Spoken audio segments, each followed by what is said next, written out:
Hello everyone. मैं सबसे पहले तो अपने बारे में थोड़ा सा ब्रीफ कर देता हूँ आपको। सबसे पहले मेरा नाम आरव जैन है। मेरी एज 34 इयर्स है और मैं रेवाड़ी हरियाणा से बिलोंग करता हूँ। मैं थोड़ा सा अपने एकेडमिक क्वालिफिकेशन के बारे में बता देता हूँ। मैंने अपनी schooling modern public school Bhiwadi Rajasthan से 2005 में कंप्लीट करी है और उसके बाद मैंने इंजीनियरिंग करी बीटेक इंफॉर्मेशन एंड टेक्नोलॉजी में 2005 से 2009। फिर मैंने इन्फोसिस में कुछ 6-8 महीने काम किया था 2009 से 2010 के अंदर। 2010 से 12 मैंने एमबीए करी थी इंटरनेशनल बिजनेस में एमिटी यूनिवर्सिटी से, यूपी से, नोएडा से।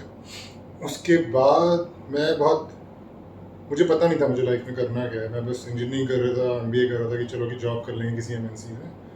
बट हाँ, फिर मेरे 2011 में मेरा यूपीएससी से इंट्रोडक्शन हुआ कुछ फ्रेंड्स के थ्रू। तो मैंने उस टाइम यूपीएससी की प्रिपरेशन शुरू कर दी थी। 2011 में राहुल से मैंने कोचिंग ली थी। राहुल से नहीं, वाजी राम एंड रवि से मैंने कोचिंग ली थी अपना दिल्ली से, करोल बाग से।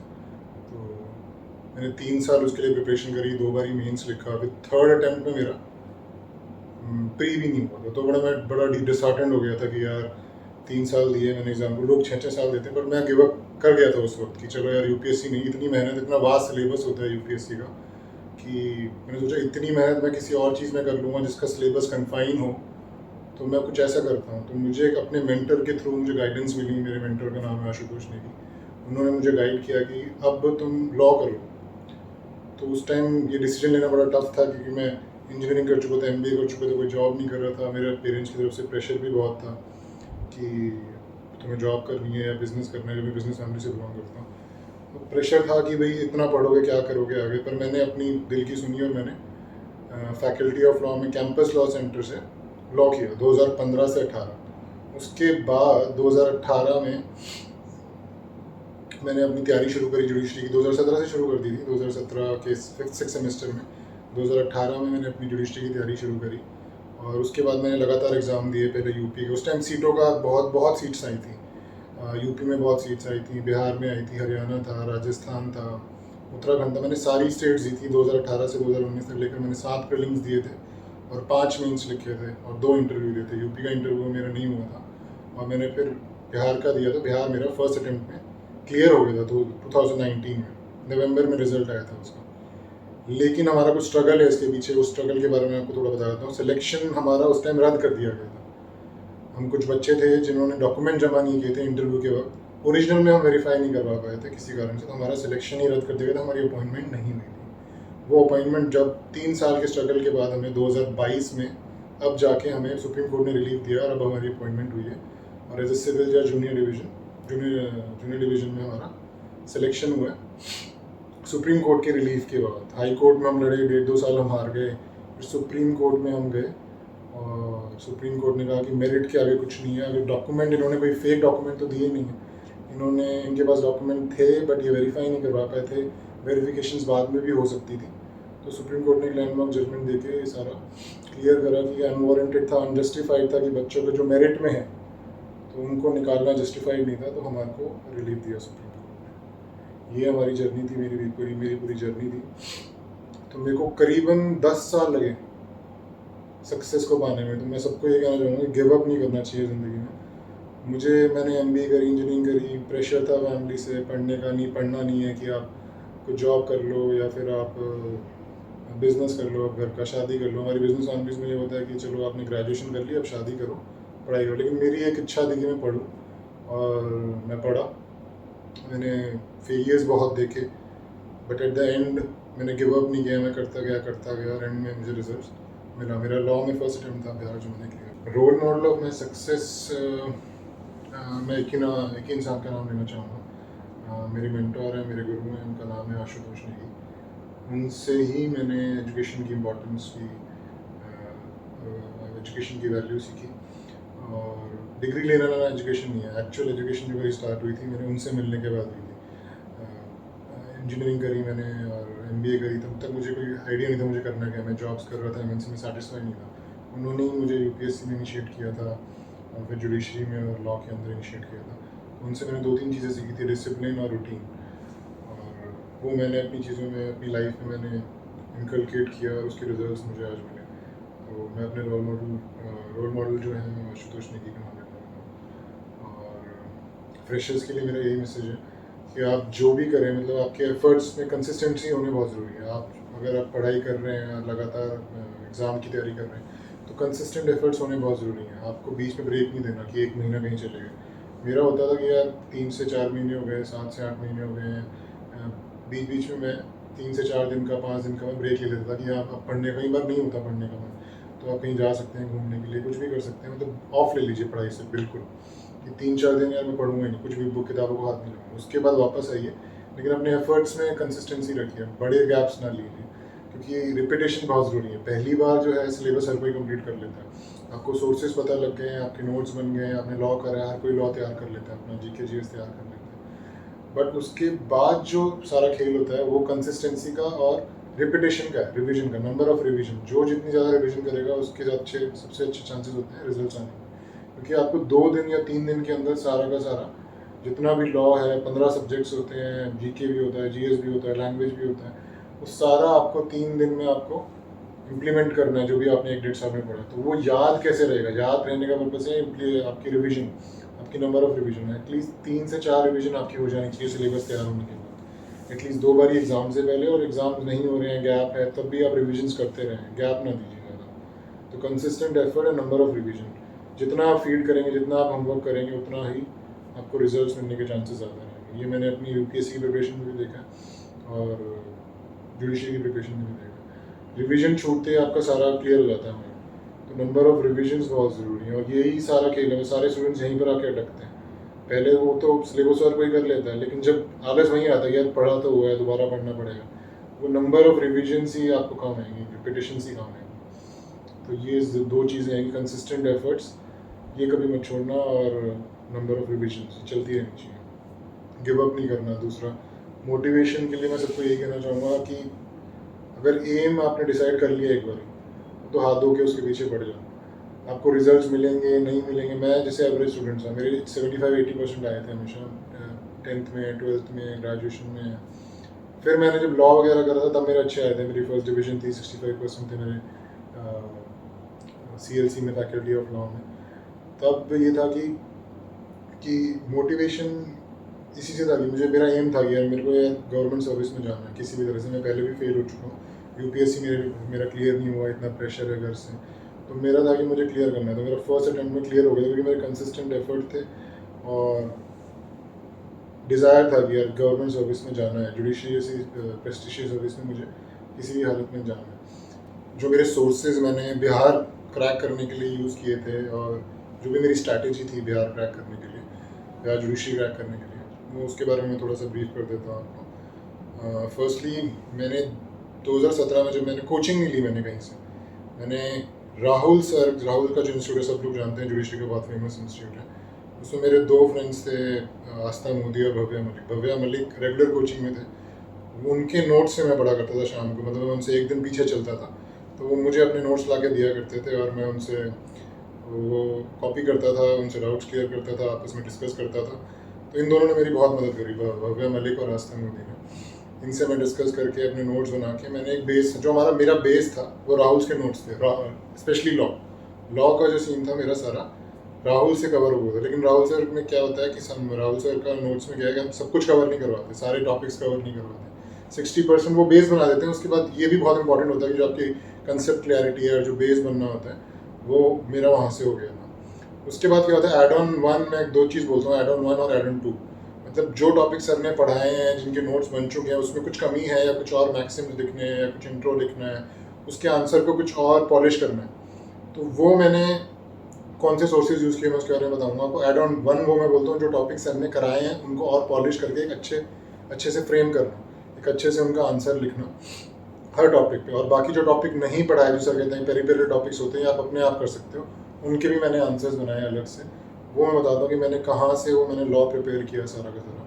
तो सबसे पहले जो पहला सोर्स है वो AK जैन की जो ट्रिपलेट एक बुक आती है जुडिशियल सर्विस के लिए, लॉ गाइड आती है वो। उसमें CPC होता है, CRPC होता है, IPC होता है, एविडेंस होता है, CPC, CRPC और एविडेंस। ये 3 सब्जेक्ट आप वहाँ से कर सकते हैं। मतलब राहुल्स के नोट्स के साथ साथ उनके साथ ऐड ऑन कर सकते हैं। एविडेंस तो आप पूरा का पूरा अगर राहुल्स के नोट्स भी ना पढ़ें, जो AK जैन की बुक है एविडेंस आप वहाँ से कर सकते हैं पूरा का पूरा, उसके बाहर कुछ नहीं करने की ज़रूरत है। हाँ, साथ में रेलिवेंट जो भी लेटेस्ट केसेस हैं वो पढ़ सकते हैं, बट हाँ जो बेसिक एक स्टैटिक सब्जेक्ट मैटर होता है, केसेस होते हैं, एक नोट्स फ्रेमिंग होती है, वो सारा का सारा आप एविडेंस वहाँ से कर सकते हैं AK जैन से एविडेंस। उसके बाद आप परीक्षा मंथन का भी एक सोर्स है, परीक्षा मंथन से भी कर सकते हैं, जो भी मार्केट में यूपी के एक कोई सर हैं उन्होंने निकाली है कुछ बुकलेट्स, उसका एविडेंस और AK जैन का एविडेंस मिलाकर आपका एविडेंस कंप्लीट हो जाएगा। मैं फिर से CPC के बारे में बताता हूँ। CPC मैंने कम्प्लीटली राहुल के नोट से किए, उसके सिवाय जो भी लेटेस्ट केसेस आते थे उनके साथ किया मैंने। CPC कहीं और से नहीं किया, CPC राहुल के नोट से, और आपका AK जैन से मैंने नहीं किया। CPC मैंने परीक्षा मंथन से और राहुल के नोट से किया। उसके बाद CRPC जो है, CRPC आप कम्प्लीटली रिलाई कर सकते हैं AK जैन से, बहुत अच्छे नोट्स दिए हुए हैं, बहुत अच्छे से बताया है, स्टैटिक सब्जेक्ट और लेटेस्ट केसेस के लिए लाइव लॉ वगैरह कुछ भी फॉलो कर सकते हैं।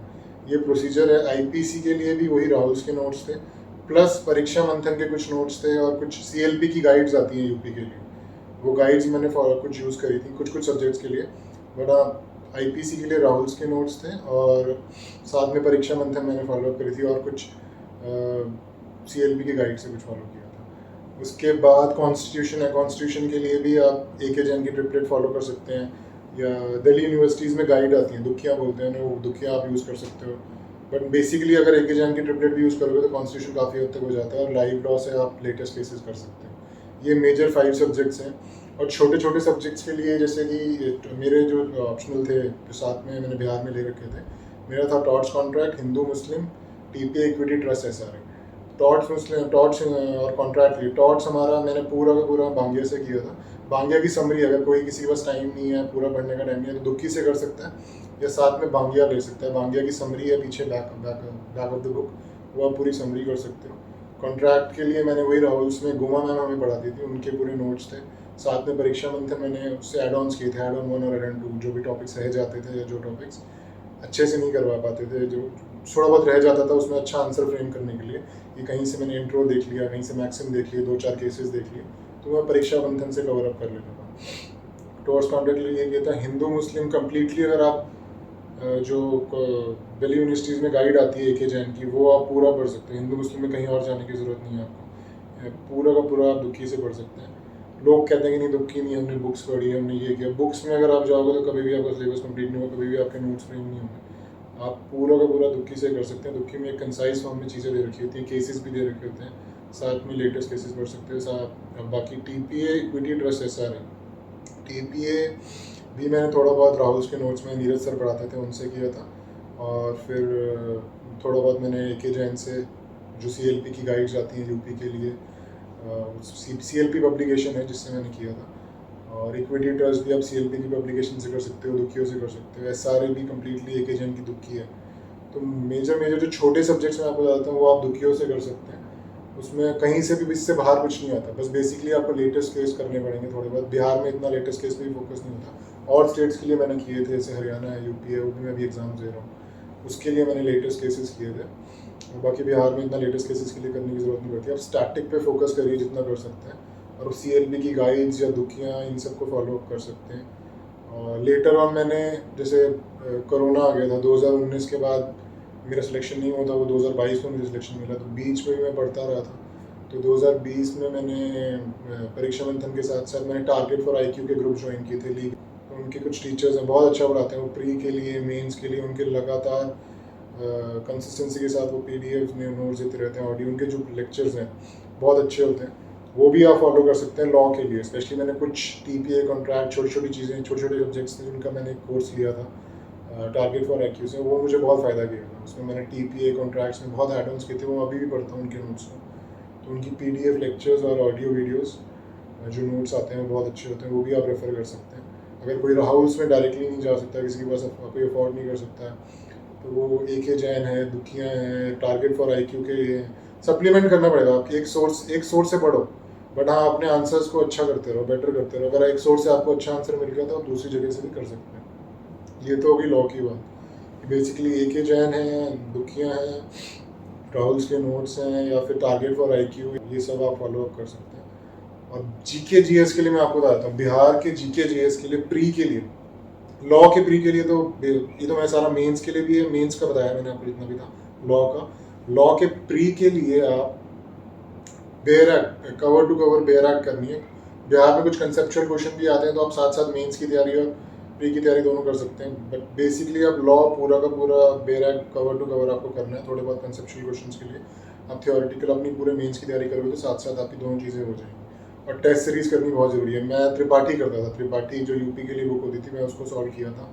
और कुछ टेस्ट सीरीज थी टारगेट फॉर आईक्यू की, वो भी मैंने फॉलो अप की थी, उससे काफ़ी क्वेश्चन आते हैं। ये प्री के लिए तो स्पेशलिस्ट है। अगर लॉ करना है किसी को, टारगेट फॉर आईक्यू को ब्लाइंडली फॉलो कर सकता है। इनके क्वेश्चंस बहुत आते हैं और टेस्ट सीरीज से भी आते हैं, जो पढ़ाते हैं बेयर एक्ट कवर करवा देते हैं, सारी चीज़ें कवर करवा देते हैं, वो आप फॉलो कर सकते हैं। जीके जीएस में मैं आता हूँ, बिहार के जीके जीएस के लिए प्री के लिए बता देता हूँ। मैंने ब्लाइंडली मैंने टारगेट फॉर आईक्यू फॉलो किया था। इनके जीके के स्टैटिक पार्ट जो है, हिस्ट्री है, पॉलिटी है, ज्योग्राफी है, साइंस बहुत आती है, हिस्ट्री बहुत आती है, पॉलिटी बहुत आती है। इनके सारे के सारे जो नोट्स आते हैं ये आप यूज़ कर सकते हैं। इसके सिवा कहीं और जाने की ज़रूरत नहीं है आपको। इसके साथ अगर आपको करना है, अगर टाइम है आपके पास, तो आप सप्लीमेंट कर सकते हैं लूसेंट के साथ। और इनकी टेस्ट सीरीज़ है, वो आप ज्वाइन कर सकते हैं। वो बहुत सस्ते, बहुत चीप रेट्स पे प्रोवाइड करते हैं। तो जीके और जीएस में तो मैं कम्प्लीटली कहूँगा आप ब्लाइंडली फॉलो कर सकते हैं टारगेट फॉर आईक्यू को।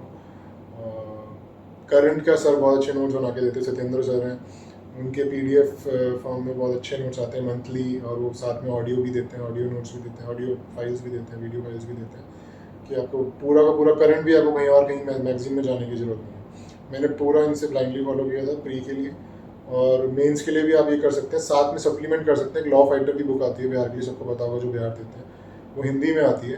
तो उसको आप, जो इंग्लिश मीडियम वाले हैं, उसको आप ईजिली, इतनी ख़राब लैंग्वेज नहीं है कि आप समझ नहीं सकते, मतलब हिंदी आपको ऐसी हैवी नहीं है कि आपको समझ नहीं आएगी, आप कम्प्लीटली उसको यूज़ कर सकते हैं। लॉ फाइटर के साथ सर के नोट्स को आप स्टैटिक पार्ट के लिए यूज़ करें, प्री मेंस दोनों के लिए।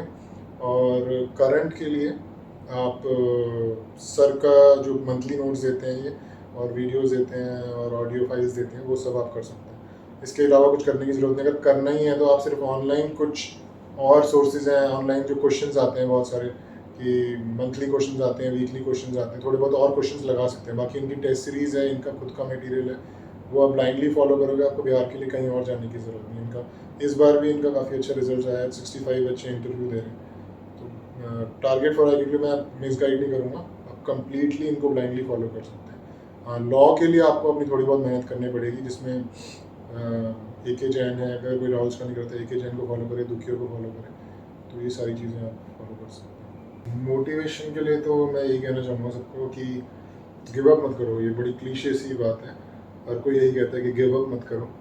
तो यही है फॉर्मूला, यही है कि गिव अप नहीं करना चाहिए। मैं अपनी जर्नी और अपने एक्सपीरियंस से, मेरे को 10 साल लग गए, मतलब जैसे कि लॉ का अटैम्प्ट तो मेरा पहले ही था जुडिशरी में, लेकिन इससे पहले का भी स्ट्रगल था यूपीएससी का 3-4 साल का। लॉ के बाद पहले अटैम्प्ट में निकल गया, लेकिन ये है कि गिव अप नहीं किया कभी। जैसे 2019 में भी सिलेक्शन होने के बाद, मतलब सिलेक्शन हो गया था, फिर भी कमीशन ने रद्द कर दिया। उसके बावजूद हम लड़ते रहे, हाई कोर्ट गए। हम जितने भी सारे बच्चे थे जिनका रिजेक्शन हुआ था डॉक्यूमेंट्स ना सबमिट करने की वजह से, हम हाई कोर्ट में लड़े, 1.5-2 साल लड़ने के बाद हारे हाई कोर्ट में। उसके बाद हमने सुप्रीम कोर्ट में अपील किया, SLP डाली, किसी न किसी तरह से वकीलों का फंड अरेंज किया, सब चीज़ें अरेंज करी फाइनेंशियली। तो कोई घर की तरफ से कोई दिक्कत नहीं थी, तो हम काफ़ी केस लड़ पाए, इजीली हो गया सारी चीज़ें। बट स्ट्रगल था कि भाई 3 साल तक पता नहीं मिलेगा नहीं मिलेगा, लेकिन हाँ लड़े। तो गिव अप मैंने इस फील्ड में भी नहीं किया। इसी तरह से आप जो भी पढ़ रहे हैं, अगर आपका नहीं हो रहा है सिलेक्शन, कई लोग होते हैं फर्स्ट अटेम्प्ट में यार पहली बार इतनी मेहनत करी, नहीं निकला प्री।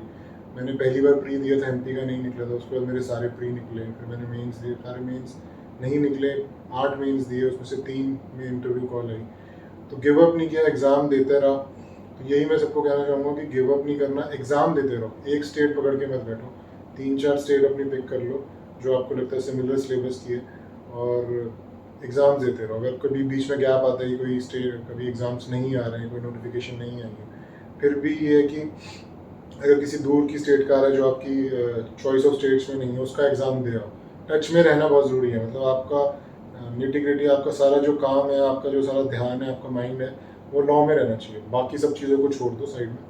सोशल मीडिया में, किसी सोशल मीडिया पे नहीं, इंस्टाग्राम पे नहीं, फेसबुक पे नहीं, इनका कम से कम इस्तेमाल होना चाहिए। जब आप प्रिपरेशन कर रहे हो इतने प्रेस्टिजियस एग्ज़ाम के लिए, ऑल ओवर इंडिया सिर्फ 22 से 23 हज़ार जजेस हैं।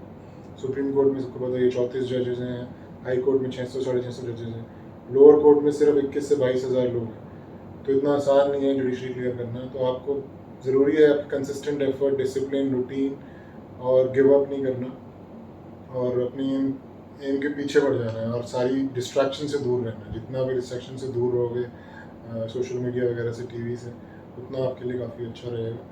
और कभी भी रिश्तेदारों की बातें मत सुनो। जो रिश्तेदार कहते हैं कि यार नहीं हो पाएगा, इतना टाइम हो गया, कब तक पढ़ोगे, ये हो रहा है, वो हो रहा है, आप करते रहो। आपका जो मन है, अगर आप फाइनेंशियली स्टेबल हो या आपको कोई दिक्कत नहीं है, आप पढ़ सकते हो किसी ना किसी तरह, तो आप अपने एम की तरफ चलते रहो। गिव अप नहीं करना, लगातार लगे रहो, रिजल्ट ज़रूर मिलेंगे, कहीं ना कहीं वो रिजल्ट्स आएंगे ज़रूर। मैं यही कहना चाहूँगा, मैंने एक किताब पढ़ी थी, उसका नाम था कंपाउंड इफेक्ट।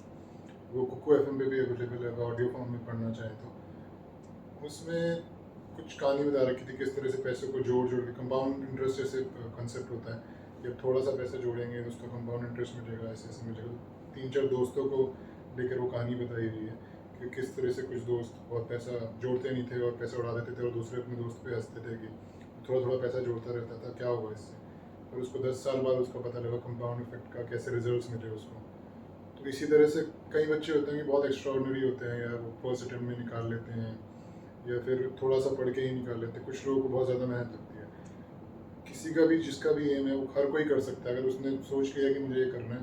और हाँ, किसी किसी को ज़्यादा मेहनत लगती है, किसी किसी को कम मेहनत लगती है। तो हार्ड वर्क का कोई सब्स्टिट्यूट नहीं है। अगर आप थोड़ा थोड़ा भी रोज़ करेंगे, मतलब किसी को लगता है यार बहुत बड़ा सिलेबस है, मैं नहीं कर पाऊँगा, क्या होगा, कैसे करूँगा, इतना सारा 2 दिन में कैसे होगा, पेपर में कैसे इम्प्लीमेंट करूँगा। तो आप थोड़ा थोड़ा करिए, रोज़ थोड़े थोड़े एफर्ट्स करेंगे, कंसिस्टेंट रहेंगे, थोड़े थोड़े एफर्ट्स रोज़ करते रहेंगे, तो आपका सिलेबस भी कंप्लीट होगा, आपकी रिवीजन भी होगी। मतलब बीच में गैप नहीं देना, मतलब लगातार थोड़े थोड़े भी एफर्ट्स करेंगे। 3-3 4-4 घंटे, किसी से 8-8 घंटे नहीं पढ़ा जाता। शुरुआत में 3-4 घंटे पढ़िए, धीरे धीरे आपकी चीज़ें बढ़ेंगी। तो धीरे धीरे कंपाउंड इफेक्ट से आपको मेजर रिजल्ट ज़रूर मिलेंगे। तो ये कंपाउंड इफेक्ट की बुक बहुत अच्छी है, वो आप ज़रूर पढ़ना। तो यही है। थैंक यू वेरी मच, और best of luck to everyone जो जुडिशरी के लिए तैयारी कर रहे हैं, जो भी